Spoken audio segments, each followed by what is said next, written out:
In this video, we're going to focus on how can I remove array elements at the beginning of an array in JavaScript.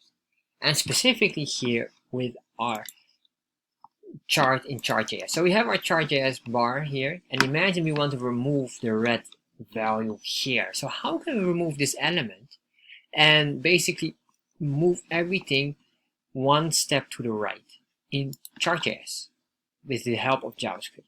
Now to do this, you must understand arrays. Arrays are very important in JavaScript, or basically Chartjs is built on JavaScript. This means if you have knowledge of JavaScript, you can do a lot of adjustments in the Chartjs library, or basically in Chartjs itself.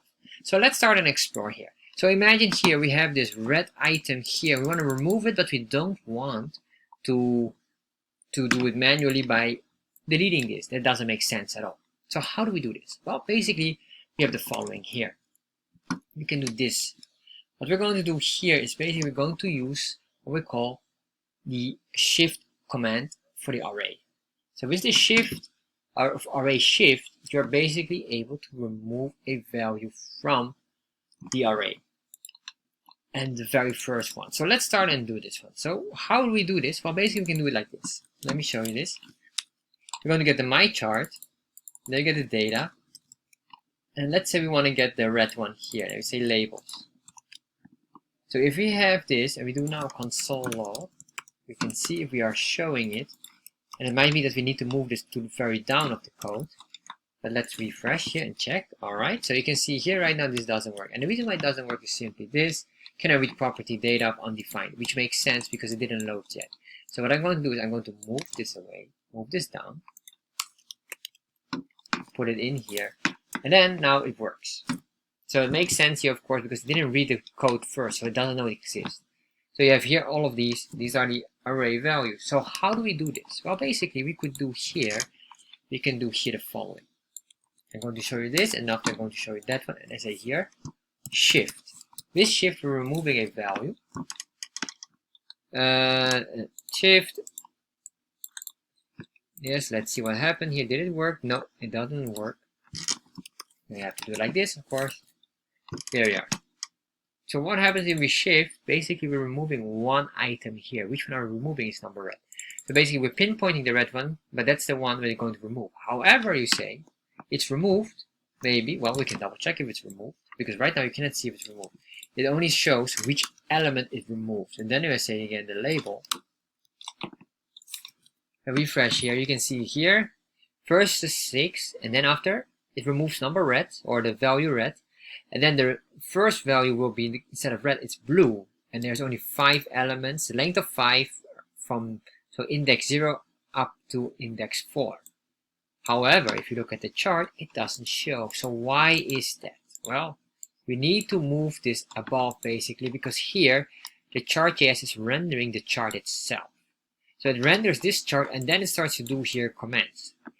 And what I just told you as well is that if we put this here above, we get an error. So why is this, and how can we solve that? Well, the first issue that I told you before is this is giving an error because it needs to read first these here. If you put this up, it assumes that the code has already scanned this information here, but of course it doesn't. That's why it gives you the error. So what we need to do is basically, instead of this, we need to move these values around using an array value as a constant. So for example, here we're going to create a new constant, and this constant is called labels, and this constant labels equals this value here. And then what we can do is basically this can be removed, and we just say here this equals the value of constant. Very straightforward.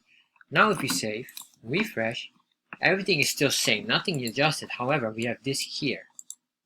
And so now we can play around with this. We can put this here back up, and instead of constant and this, we can now get just the labels itself, which is just this constant variable.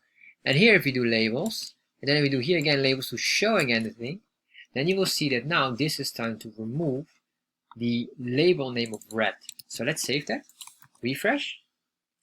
Now it has been removed. You can see here, but you see here the red color is still here, but the label itself has been removed, has been adjusted to blue. So this is correct, but we're not done yet because we want to match the colors, because now the colors are not equally matching, because purple is here while the name is not matching as well. So you can see here green is here, but here's the label, yellow is here, labels here. Alright, let's start to do exactly the same here for all of these others, where we can just do the shift. We can do the shift also the value. Let's get the value matching, because number 12 is the value for red, which is the first one. So blue would have matching with number 19. Right now here, value is set on blue, for number 12. Number 12 is the value of red, while the label is blue. So everything here needs to be shifted one to the left, basically. So let's do that as well. So we're going to get these values here. I'm going to change this here. Then here, I will say data for the data values. And then I will say data equals the constant name of data, which is this here. And then here we already figured out we have to shift everything. So I'm going to remove the console log right now, because that's now not necessary. That was more for visual purpose. And now what I want to do is I want to say here, again shift, but specifically data.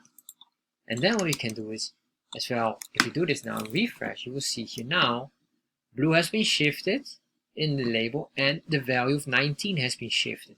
Normally red was 12, but the background color and the borderline has not been adjusted. So let's do those as well. To do that, we basically need to give here also an array. So we can just cut this out. And then I'll say here constant, this is background color, equals this. Alright, so let's remove all of these quotes here, or sorry, not remove, but remove all the indentation here, so it will look a bit more appropriate. And once we did this, there we are. We have that one. What we can do here is for the background color equals background color. The same as we're going to do it for the border color. And I'm going to just simplify it by just copying this code, put it in here. What we're going to do here, the border color is just all number ones. So I'm just going to put number 1 here. Why? This is the alpha value. Alpha value makes transparency. And if it's 0, it's 100% transparent. And if it's 1, it's 100% solid. Meaning it's not transparent at all. Alright? So that's basically similar. So we have here the border color. Oh, this should be the border color. That's the constant. No, I don't want that. And then I want to copy this value here. Remove all of these. Paste that in there. Alright, so now if I create a new shift for 2 specific values, the background color dot shift, and we have the border color dot shift, and then we have this, we save this, refresh, and there you are. So now what happens is basically we have shifted the colors, everything one to the right, and with this, there you are. So this is all fun and useful. But maybe you say, well, how can we do it if we put it in a button? Well, basically we could do it in a button as well by using a certain command, putting here a function. So let's do that one as a quick bonus exercise. So what I'm going to do here is, I will say here HR. Then I will say here button, and I use button over a anchor tag for one reason is that buttons usually have a JavaScript connected, while a anchor tag or a link or href link doesn't. That's as simple as possible because those are links. Google expects from a button probably a JavaScript, but from a link or a tag it expects a link redirected to somewhere else. So that's why I'm using this. This is the most common practice to do. Alright, we have the button. Let me say here onClick. If we have onClick, we're going to activate a function. We call this function the shift or remove value chart. Alright, very simple. Remove value chart. I'm just trying to make it as descriptive as possible. So we have all of this, and then basically what we're going to do here is we're going to have this function here. We say here function remove value chart. I'm going to put it in here, and then what I want to do here is just to make sure is we will update this as well. This is the my chart dot update. To do this, we have to move the code down below the chart, and the reason why is because we're using here a variable which is not yet loaded here. As simple as that. It makes sense. So here, move this down. There we are.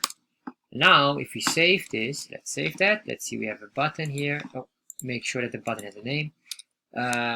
Remove value. Save this. Save this as well.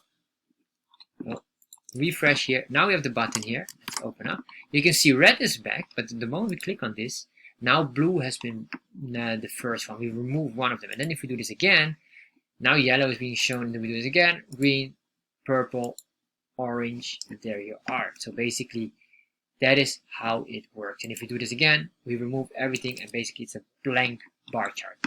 So with this, you can remove an array at the very beginning and play around with your chart.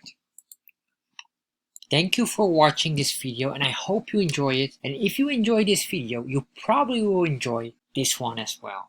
And if you're interested in Chartjs, check out in the description box the link directing to my Chartjs course where you can learn everything about Chartjs. And finally, of course, make sure you subscribe to my channel.